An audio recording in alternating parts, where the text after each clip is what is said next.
Pan India range లో భారీ success గా నిలిచి బెస్ట్ యాక్టర్ గా ఐకాన్ స్టార్ అల్లు అర్జున్ కి ఏకంగా నేషనల్ అవార్డును సైతం సొంతమయ్యేలా చేసిన సినిమా ఆ రేంజ్ సక్సెస్ తర్వాత పార్ట్ 2 ఇప్పుడు ఆగస్టు నెలలో రిలీజ్ కి సిద్ధంగా అవుతూ ఉండగా ఇప్పుడు అల్లు అర్జున్ పుట్టినరోజు కానుకగా సినిమా అఫీషియల్ టీజర్ ను రిలీజ్ చేయడానికి సిద్ధం చేస్తున్నారు. ఇండియాలోనే ఈ year one of the most awaited movies లో ముందు నిలిచే మూవీస్ పాటు ఏ రేంజ్ లో ఉండబోతుందో చెప్పే టీజర్ ఏ మాత్రం అంచనాలు అందుకున్నా సినిమా బాక్స్ ఆఫీస్ దగ్గర రికార్డు జాతర సృష్టించవచ్చు. ఇక సినిమా అఫీషియల్ గా టీజర్ యూట్యూబ్ లో బ్రేక్ చేయవలసిన రికార్డులు కొన్ని ఉన్నాయి. అవేంటో చూసే ముందుగా మన ఛానల్ ని మొదటిసారిగా చూస్తున్నట్టయితే సబ్స్క్రైబ్ చేసుకోండి.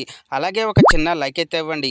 పక్కనే ఉన్న బెల్ ఐకాన్ అయితే క్లిక్ చేయండి. హాలీవుడ్ వరకు చూసుకుంటే ఫాస్టెస్ట్ 1,00,000 లైక్స్ రికార్డు RRR మూవీలో ఎన్టీఆర్ ఇంట్రో టీజర్ పేరిట 7 నిమిషాలతో ఉంది. ఈ రికార్డును పుష్ప 2 టీజర్ బ్రేక్ చేస్తుందో లేదో చూడాలి. ఇక 24 గంటల్లో హైయెస్ట్ వ్యూస్ ని సాధించిన టాలీవుడ్ టీజర్ గా ప్రభాస్ నటించిన రాధేశ్యామ్ టీజర్ 42.67 మిలియన్ వ్యూస్ తో రికార్డు హోల్డర్ గా కొనసాగుతూ ఉండగా లైక్స్ పరంగా RRR మూవీలో ఎన్టీఆర్ ఇంట్రో టీజర్ 9,40,000 లైక్స్ తో టాప్ లో ఉందనే చెప్పాలి. మరి ఈ రికార్డును బ్రేక్ చేసి పుష్ప 2 టీజర్ టాలీవుడ్ లో ఫస్ట్ 1 మిలియన్ లైక్స్ ను 24 గంటల లోపల అందుకున్న రికార్డును అందుకుంటుందో లేదో చూడాలి. మరి అంతేకాకుండా సినిమా టీజర్ లో సింగిల్ ఛానల్ లో రిలీజ్ చేసిన టీజర్ల పరంగా 24 గంటల్లో హైయెస్ట్ వ్యూస్ ను సలార్ టీజర్ 83 మిలియన్స్ తో సొంతం చేసుకోగా లైక్స్ పరంగా KGF చాప్టర్ 2 4.26 మిలియన్ లైక్స్ తో రికార్డును కొట్టాయి. మరి ఈ రికార్డుల్లో పుష్ప 2 టీజర్ ఎన్ని రికార్డులు బ్రేక్ చేస్తుందో చూడాలి. మరి చూసారు కదా ఫ్రెండ్స్, ఈ రోజు టాపిక్. ఈ వీడియో కనుక మీకు నచ్చినట్టయితే లైక్ చేయండి, మీ ఫ్రెండ్స్ తో షేర్ చేసుకోండి, ఎలా ఉందో కామెంట్ పెట్టండి.